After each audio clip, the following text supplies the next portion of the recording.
일반 제사장들은 장례식도 다 가고 직계 가족의 시신까지 만질 수가 있지만 대제사장은 시신을 못 만지는 것은 물론이고 성소를 떠나지도 못하기 때문에 장례에 참여도 못한다는 거죠. 어떻게 보면 굉장히 좀 너무 좀 심한데 라고 생각이 들 수도 있는데요.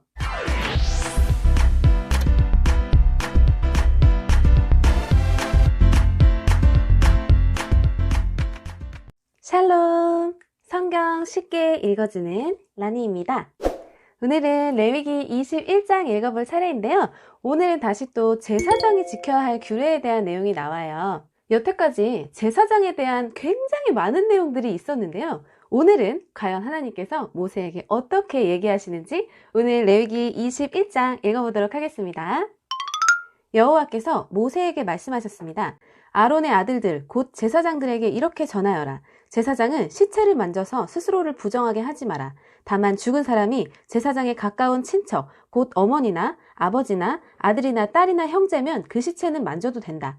그리고 시집가지 못하고 죽은 누이의 시체도 만질 수 있다. 그 누이에게는 남편이 없으므로 제사장이 가까운 친척이다. 그 누이 때문에 몸을 더럽히는 것은 괜찮다. 그러나 제사장이 한 여자의 남편이라면 아내의 친척이 죽었을 경우 제사장은 그들 때문에 몸을 더럽히지 마라. 제사장은 머리털을 대머리같이 만들지 마라. 제사장은 턱수염을 깎아내거나 몸에 칼자국을 내지 마라. 제사장은 하나님께 거룩해야 하며 자기들이 섬기는 하나님의 이름을 욕되게 해서는 안 된다. 제사장은 여호와께 불에 태워 제물을 바치는 사람이고 하나님께 음식을 드리는 사람이다. 그러므로 제사장은 거룩해야 한다. 제사장은 그들의 하나님께 거룩함으로 창녀나 몸을 더럽힌 여자와 결혼하지 마라. 그리고 남편과 이혼한 여자와 결혼하지도 마라. 너희는 제사장을 거룩하게 여겨라. 그들은 너희 하나님의 음식을 바치는 사람이기 때문이다.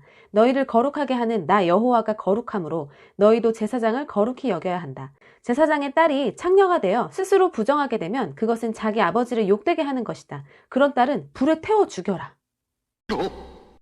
자, 제사장이 지켜야 할 규례 1절부터 9절까지 읽어봤는데요. 이거는 일반 제사장들에게 해당되는 내용들이에요. 먼저 첫 번째로 제사장은 시체를 만져서는 안 되는데요. 근데 단 예외가 있어요. 나의 직계 가족, 뭐 부모님이라든지 형제 자매, 아니면 나의 자녀 이런 사람들은 괜찮아요. 그리고 시집가지 않은 누이까지도 괜찮아요.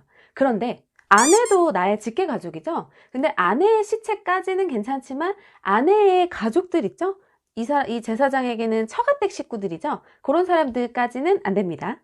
그리고 제사장은 머리를 함부로 대머리로 밀거나 턱수염을 깎거나 몸에 문신을 하거나 칼자국 같은 거를 내면 안 된다고 하셨는데요. 이 같은 금지 규례의 핵심은 이방 풍습을 따르지 말라는 것이에요. 이때 당시에 이집트나 가나안 지역에서는 죽은 자들에 대한 애통함을 나타낼 때 머리를 밀거나 이렇게 막 자해를 하는 그런 풍습이 있었다고 합니다. 하나님께서 이집트랑 가나안의 그런 풍습들을 굉장히 극혐하시는 거 아시죠? 그리고 세 번째는 제사장은 하나님께 제사를 드리는 사람이잖아요. 그렇기 때문에 그 누구보다도 거룩해야 되는데요. 그러므로 결혼도 함부로 아무랑이나 해서는 안 되고요. 처녀가 아닌 사람은 일단 안 됩니다. 돌싱 안 되고요. 과부 안 되고요. 창녀 안 되고요. 부도덕한 성적인 그런 흠이 없는 사람. 그리고 제사장 직분은 그 혈통을 통해서 세습되는 직분이잖아요. 그래서 거룩한 제사장 직분의 순결을 위해서라도 이렇게 흠없는 결혼을 해야만 했습니다. 그 다음에 제사장의 딸이 창녀의 길을 간다면 이것은 아버지를 완전 욕되게 하는 것이죠. 화형에 처합니다. 고대 세계에서 시집가지 않은 딸은 아버지에게 속해 있기 때문에 제사장의 딸이 행음하면 그것은 제사장인 아버지를 직접적으로 욕되게 하는 행동이었어요. 그리고 더 나아가서 제사장을 욕되게 한다는 것은 제사장이 섬기는 하나님을 욕되게 하는 거나 또 다름이 없는 거죠. 자, 그리고 10절부터는 대제사장에 관한 규례입니다. 읽어볼게요. 자기 형제 제사장들 가운데서 뽑힌 대제사장, 곧 머리에 특별한 기름 부음을 받고 임명되어 제사장의 옷을 입은 대제사장은 슬픔을 나타내기 위해 머리를 풀거나 옷을 찢지 마라. 그는 시체가 놓여있는 집에 들어가면 안 된다. 그는 아버지나 어머니라도 그 주검을 만져 몸을 더럽히지 말아야 한다. 대제사장은 성소를 떠나므로 하나님의 성소를 부정하게 하지 마라. 그는 하나님의 특별한 기름으로 임명된 대제사장이기 때문이다. 나는 여호와이다. 대제사장은 반드시 처녀인 여자와 결혼하여라. 대제사장은 과부나 이혼한 여자나 창녀와 결혼하지 마라. 그는 자기 백성 가운데서 처녀와 결혼해야 한다. 그래야만 백성 가운데 자기 자손을 더럽히지 않고 남기게 될 것이다. 나는 그를 거룩하게 한 여호와이다. 10절에서 15절까지 읽어봤는데요. 대제사장에 관한 규례는 이렇습니다. 먼저 슬픔을 나타내기 위해서 머리를 풀어헤치거나 옷을 찢는 행위는 금지. 그래서 앞에 나답과 아비후가 죽었을 때도 대제사장 아론은 그저 묵묵하게 애통함을 표현하지 않고 장례에 임했었죠. 그리고 또 대제사장은 일반 제사장들하고는 다르게 아버지나 어머니라도 시체를 만지면 안 되고요. 장례식에도 참여할 수가 없어요. 이건 너무나 충격적이죠? 이유는 뭐냐면 대제사장은 어떠한 경우에도 성소를 떠나서는 안 되기 때문이래요.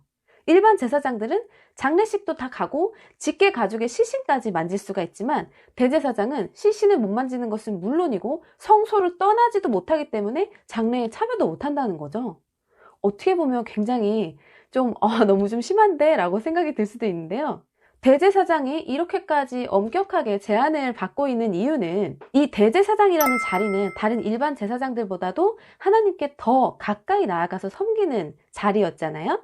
하나님의 지상 임재처소인 지성소, 그곳에 들어갈 수 있는 사람은 오직 대제사장 한 명뿐인데 이 대제사장이 부정을 입었을 경우에는 그 직무를 대신할 사람이 아무도 없기 때문에 그래요. 너무너무 소중한 사람인 거죠. 딱 한 사람, 유일한 사람, 대제사장. 그래서 제한되는 게 좀 많았어요. 그리고 마찬가지로 대제사장은 반드시 자기 민족 중에서 이스라엘 백성, 고유의 그 혈통 중에서도 처녀와 결혼을 해야 했어요. 그래야지만 그 혈통이 더럽혀지지 않겠죠. 일반 제사장들은 창녀나 어떤 부도덕한 여인과 이혼한 여인의 경우에 이제 결혼이 제한되었다면 대제사장은 그것보다 좀 더 엄격하게 결혼이 제한되었어요. 대제사장이 아내로 삼을 수 있는 사람은 유일하게 이스라엘 백성들 중에서도 흠없는 순결한 처녀여야만 가능했어요. 아까도 말씀드렸듯이 이 대제사장 직분은 그 혈통에 의해서 계승되는 세습 직분일 뿐더러 이 이스라엘 온 백성을 통틀어서 가장 하나님께 가까이 나아가서 하나님을 섬기는 아주 거룩하고도 거룩한 자였기 때문이에요. 그리고 이제 다시 16절 읽어보겠습니다. 여호와께서 모세에게 말씀하셨습니다. 아론에게 전하여라. 내 자손 가운데서 흠이 있는 사람은 하나님께 음식을 바치러 나오지 마라. 흠이 있는 사람은 제사장이 되어 하나님께 나올 수 없다. 곧 앞을 못 보는 사람, 다리를 저는 사람, 코가 기형인 사람, 팔다리가 성하지 않은 사람, 발이나 손을 못 쓰게 된 사람, 곱사등이, 난쟁이, 눈에 이상이 있는 사람, 오미 난 사람, 종기가 난 사람, 고환을 다친 사람은 제사장이 되어 하나님께 나올 수 없다. 아론의 자손 가운데서 흠이 있는 사람은 태워 바치는 제사인 화제를 드리기 위해 여호와께 나올 수 없다. 그는 흠이 있는 사람이므로 하나님께 음식을 바치기 위해 나올 수 없다. 그러나 그도 제사장 집안 사람이므로 하나님의 가장 거룩한 음식이나 거룩한 음식을 먹을 수 있다. 그러나 그는 휘장을 지나 안으로 들어가지 못한다. 제단에도 가까이 가지 못한다. 그는 흠이 있으므로 내 성소를 더럽히지 말아야 한다. 나는 그것들을 거룩하게 하는 여호와이다. 그리하여 모세는 이 모든 말씀을 아론과 아론의 아들들과 모든 이스라엘 백성에게 일러주었습니다. 자, 16절에서 24절까지는 제사장의 신체 조건에 대해서 나오는데요. 신체에 장애가 있거나 기형이나 질병 등 흠이 있는 사람은 제사를 드릴 수가 없다는 말인데요. 근데 하나님께서 어쩐 일로 장애인이라고 차별하나? 라고 오해를 하실 수도 있는데요. 절대로 그건 아니고 제사에서도 하나님은 흠없는 제물을 원하셨듯이 이 제사장이라는 사람들은 이스라엘 모든 백성들의 대변자로서 모든 흠과 부정에서 벗어난 거룩하고 온전한 상태를 유지해야 했기 때문입니다. 여기서 흠없는 제물, 흠없는 제사장은 궁극적으로 아무런 흠없으신 인류의 희생양인 메시아 예수를 예표해야 했기 때문이라는 해석도 있어요. 아주 일리가 있죠.